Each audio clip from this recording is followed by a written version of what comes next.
Olá, gente, no terceiro ano. Bom dia, boa tarde, boa noite. Dá início a mais uma videoaulazinha nossa EAD, né? Eu espero que sejam as últimas. Espero que logo logo a gente esteja de volta, que é muito melhor a aula presencial, eu acho. Vê só, a gente vai continuar aquele assuntozinho da semana passada de polímeros, que eu passei um microtexto bem rápido, um microvídeo bem rápido para vocês, com um textozinho de apoio para vocês fazerem uma atividade. Vê só, os polímeros, eles têm dois tipos, os naturais e os artificiais. Esse aqui é o conceito geral de que é polímero, que significa mais ou menos que é uma palavra que, como muitas e várias que tem no nosso idioma, ela é originária do grego, que poli, muitas, e meros são partes, ou seja, muitas partes, que são macromoléculas, ou seja, são moléculas grandes. Aqui, por exemplo. Como vocês viram lá no vídeo, os polímeros eles começam a se formar a partir de uma mudança química. Você adiciona alguma coisa, alguma pressão, um calor, algum produto, faz com que aquele material mude a estrutura dele. Aqui está o monômero, no caso seria só ele, isolado, e aqui o polímero, é a partir do momento que ele é esticado. Esse Nzinho que tem aqui no lado, isso é chamado de grau de polimerização.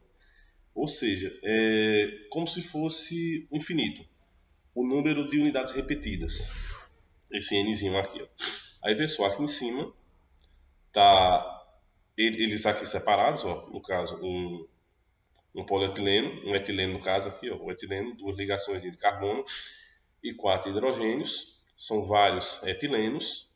Aí quando esses vários etilenos recebem essa essa transformação externa aí por algum material, seja calor, seja o que for, ele vai se transformar em polietileno. São vários etilenos. É misturado aqui, que é um tipo de plástico, por exemplo, polietileno, que é muito comum, inclusive. Mas vê só. Aí agora, em relação aos polímeros naturais, temos dois exemplos aqui, o amido e a celulose. O amido, ele é um polissacarídeo natural. E como ele é uma espécie de açúcar, né? Ele acaba também se dividindo. Porque se ele estiver sozinho, ele não tem função nenhuma.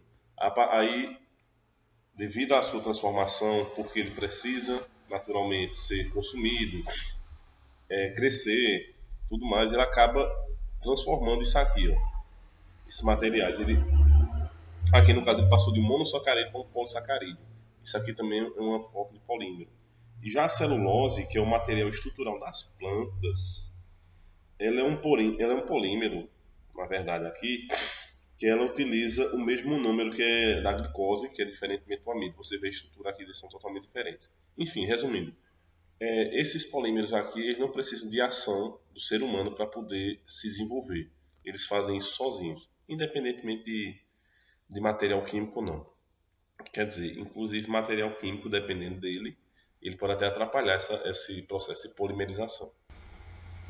Em relação a esses outros materiais aqui, sobre a estrutura deles de modo geral, esses polímeros aqui, eles são classificados nesses três tipos aqui. Ó.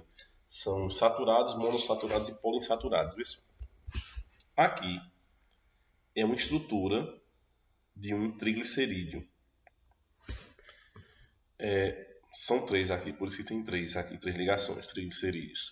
E são espécies de gorduras. Aí nesse caso aqui está dizendo que a primeira delas é saturada. Por quê? Vê só. A ligaçãozinha dela está livre. Ó. São ligações simples. Você vê aqui, ó, são ligações simples. Quando for para o próximo aqui você vai entender. Já as monoinsaturadas significa que tem uma ligaçãozinha aqui, ó, tem uma dupla ligação. Nesse caso aqui, nenhuma delas tem dupla ligação, são todas ligações simples. Já essa segunda, esse monoinsaturada, tem aqui uma insaturaçãozinha aqui, ó, já tem uma dupla ligação. E a poliinsaturada significa que tem mais de duas ligações. Nesse caso aqui, ó, tem uma dupla ligação aqui em cima e uma dupla ligação aqui embaixo. Voltando, saturada, ela é toda uma ligaçãozinha simples. Você está vendo aqui, ó, não tem nenhuma dupla ligação. A monoinsaturada em um dos três vai ter que ter uma dupla ligação. Nesse caso é aqui, ó. E a poliinsaturada pode ser dupla ligação em cima, dupla ligação embaixo ou dupla ligação nas três estruturas. Fácil, né, de lembrar? Vamos para o próximo. Sobre o mesmo assunto que a gente tinha visto um pouco antes, né? Sobre os polímeros, aí agora são os sintéticos ou artificiais. Vê só, os polímeros sintéticos, eles podem ser desenvolvidos a partir do laboratório, ou seja, tem que ter ação direta do ser humano. O cloreto de vinila, ele é uma espécie de gás. Quando ele é aquecido, ele é condensado, tudo mais, sofre pressão, ele acaba virando polímero, ou seja, o PVC, o policloreto de vinila, que é no caso utilizado para aqueles canos, que é utilizado muito em banheiros, coisas assim. De vez em quando nas fábricas, por exemplo, da Tigre, por exemplo, morre um bocado de gente intoxicada por causa disso aqui. Hoje nem tanto, né? Mas antigamente morria mais. E em relação aos polímeros sintéticos, eles têm três tipos. São os polímeros de adição, polímeros de condensação e polímeros de rearranjo. Esse primeiro aí, ó, os polímeros de adição, eles são os seguintes, são formados por um grande número de monômeros, mas são todos iguais. Eles mantêm a mesma linha. No caso, tem um exemplo aqui, ó. No caso o PVC, que é o policloreto de vinila, ele é um tipo de polímero de adição. Aqui, ó. Aí tem outros também, tem o PTFE, que é o Teflon, tem o poliestileno, que é o PS, tem o PMMA, que é uma espécie de borracha sintética, assim por diante. O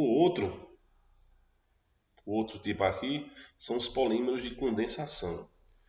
Esses polímeros de condensação aqui são formados pela reação de condensação entre moléculas, substâncias iguais ou diferentes, de saída assim, eles têm saída simultânea de uma molécula pequena para outra, como a água, por exemplo. Eles têm uma liberdade maior. Aí nesse exemplo aqui a gente pode utilizar o Kevlar, por exemplo. O Kevlar, para quem não sabe, ele é um material utilizado pelo exército, por exemplo, como colete, prova de balas. E também algumas naves, aviões, alguns carros extremamente caros também utilizam isso aí, que ele é um material extremamente forte. Inclusive, ele é mais forte que o aço.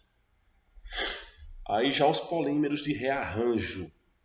Nesse caso são monômeros que eles podem variar a sua estrutura. Eles, dependendo do impacto, por exemplo, eles podem mudar um pouco do local e depois voltar. Exemplo disso aí podem ser alguns plásticos e colchão, por exemplo, no caso do polímero de rearranjo. Gente, muito obrigado e qualquer dúvida podem ligar para mim.